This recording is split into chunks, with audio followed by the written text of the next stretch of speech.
Assalamualaikum warahmatullahi wabarakatuh. Selamat pagi teman-teman Rudat FM. Berjumpa kembali dengan Rudat FM. Kali ini di Jakarta.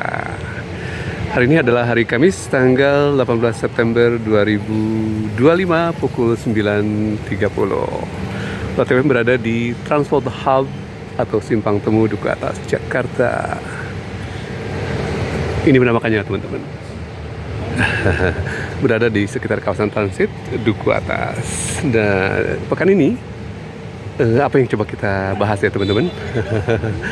Tentu saja ada yang terbaru adalah pelantikan beberapa menteri ya di resapel ketiga.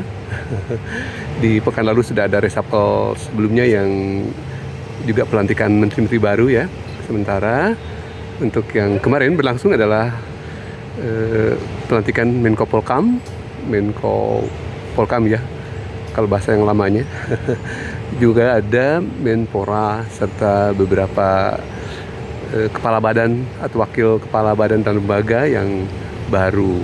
Sayangnya sepertinya di era Pak Prabowo masih menambah terus badan-badan baru ya. Ada KSP, Kepala Staf Kepresidenan Pak M. Hudori ya, yang baru dilantik jadi kepala KSP. Sebelumnya hanya mungkin bagian dari KSP, sekarang sudah menjadi kepala stafnya. Ada juga Badan Komunikasi Pemerintah, ini baru lagi ada Angga Prabowo di sana. Jadi agak tumpang tindih juga ya. Ada juga beberapa pelantikan wakil BGN, Badan Gizi Nasional. Di antaranya ada beberapa pendukung berat Pak Prabowo, Nanik SD yang sebelumnya juga sudah menjadi komisaris di BUMN. Jadi ada rangkap jabatan juga ya teman-teman. Nah, yang terbaru saja selain pelantikan beberapa menteri dan kepala badan atau lembaga, tentu saja yang paling hot di akhir pekan lalu adalah adanya kebijakan baru dari Kementerian Keuangan. Menteri Keuangan Purbaya Sadewa yang menjadi pengganti dari Sri Mulyani Indrawati SMI yang sudah menjabat sekitar 14 tahun lalu ya, di era SBY 5 tahun dan di era Pak Jokowi 8 tahun serta 1 tahun di era Pak Prabowo. Nah, keputusan atau kebijakan yang terbaru adalah transfer dana milik pemerintah tentu saja ya, saldo anggaran lebih yang berada di Bank Sentral atau Bank Indonesia. Dalam waktu cepat dilakukan kebijakan pemindahan dana, sebagian tentunya saja ya, sekitar dari total sekitar 400-an kalau saya tidak salah ya, 400 triliun dipindahkan sejumlah 200 triliun ke bank pemerintah. Ada beberapa bank himbara ya, himpunan bank milik negara, yaitu ada 5 tentu saja. Coba kita rinci ya. Ada Bank BNI 55 triliun, kemudian Bank Mandiri 55 triliun, Bank BRI 55 triliun, BTN 25 dan Bank Syariah Indonesia 10 triliun. Total jadi 200 triliun. Sisa anggaran lebih merupakan akumulasi dari Silpa ya, sisa anggaran lebih tahun berjalan. Jadi kumpul-kumpul sekitar 400-an kalau tidak salah ya teman-teman. Dan separohnya ditransfer ke bank pemerintah, pindahkan tentu saja ya dalam pekan kemarin ya, hari Jumat tanggal 12 September 2025 lalu. Nah, sebenarnya apa maksudnya ya teman-teman kalau lihat dari kebijakan ini? Jadi sebenarnya selama 10 tahun terakhir sebenarnya sudah diketahui bahwa salah satu problem kenapa ekonomi Indonesia lesu adalah likuiditas teman-teman, dan juga rebutan dana ya antara masyarakat dengan pemerintah. Nanti coba kita rinci, tapi intinya bahwa diharapkan dengan transfer 200 triliun ini dikabarkan harapannya ya mengungkit ekonomi ya. Artinya uang yang beredar di masyarakat tentu saja tidak otomatis ya teman-teman, melainkan juga minimal gitu ya, yang sebelumnya disimpan di Central Bank atau Bank Sentral BI, dicairkan atau dipindahkan ke sistem perbankan. Jadi masih ada tahap lanjutan teman-teman. Selain pindah ke sistem perbankan, ini kan masih dalam bentuk simpanan di bank ya teman-teman ya. Ini butuh lanjutan.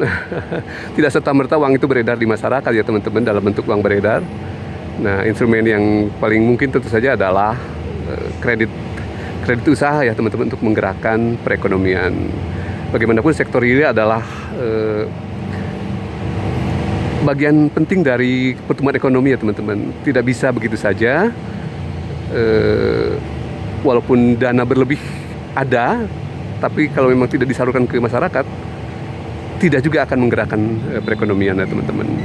Makanya serapan anggaran pemerintah salah satunya juga harus optimal agar bisa mendorong perekonomian. Nah, yang 200 triliun ini walaupun agak kontroversial teman-teman, sempat dikritik juga oleh Bapak Didik C. Rahbini, Rektor Universitas Paramadina Jakarta, bahwa berpotensi untuk melanggar undang-undang, salah satunya undang-undang mengenai pengelolaan keuangan negara dan APBN. Jadi tidak serta-merta uang milik negara ditransfer ke bank pemerintah teman-teman, atau ke bank umum ya, bila mana tidak ada program yang sedang berjalan. Sementara sepertinya untuk yang 200 triliun ini tidak untuk menjalankan satu program ya teman-teman. Sementara pada kesempatan yang lain sebenarnya yang disebut APBN itu adalah bagian dari uang negara yang ditransfer ke bank pemerintah pada saat ada program yang akan berjalan. Kurang lebih demikian ya teman-teman. Jadi agak-agak sedikit melanggar kalau menurut versi Pak Didik Rahbini ya, karena tidak di backup oleh program yang sedang berjalan. Kas negara itu dicairkan secara bertahap ke bank pemerintah atau bank umum bila mana memang ada kebutuhan operasional ya teman-teman, tidak serta-merta digelontorkan.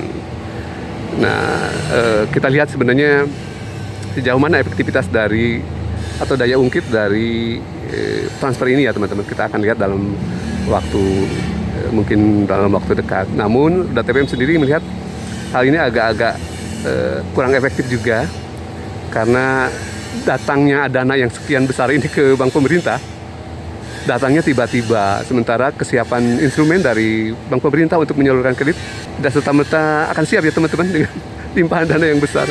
Butuh effort rekrutan SDM yang banyak, butuh juga asesmen kepada siapa penerimanya gitu ya.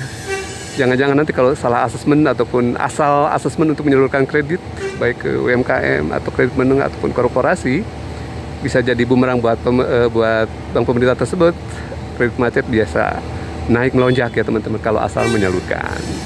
Jadi ini masih kita wait and see sejauh mana kesiapan bank pemerintah untuk menyalurkan kredit ke dunia usaha di sela-sela daya beli yang rendah, permintaan yang sedikit juga ya teman-teman. Walaupun sebenarnya bank juga menghadapi masalah likuiditas. Karena apa? Dana pihak ketiga yang biasanya dihimpun dari masyarakat oleh bank juga banyak disalurkan untuk mendukung program-program pemerintah dengan membeli surat berharga negara, SBSN, kemudian surat berharga syariah juga gitu ya, yang menjadi kompetitor gitu ya. Kebutuhan pemerintah ini menjadi kompetitor juga untuk masyarakat yang seharusnya mendapat kredit usaha dalam bentuk tadi ya, usaha kecil menengah, kredit menengah ataupun kredit korporasi.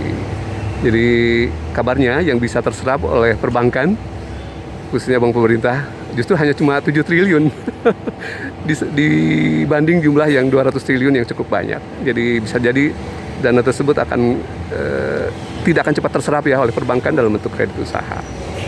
Nah, demikian mungkin flash sementara untuk Roda TV melihat hal ini ya, bahwa kebijakannya memang extraordinary dan sedikit-sedikit ada dikritisi juga oleh ekonom, barangkali terkait juga dengan sudah memenuhi syarat konstitusional atau tidak gitu ya. Belum masuk kepada substansinya bagaimana perbankan juga menyerap dana tersebut ya teman-teman. Oke, demikian sedikit review mengenai kebijakan yang terbaru di pekan-pekan ini.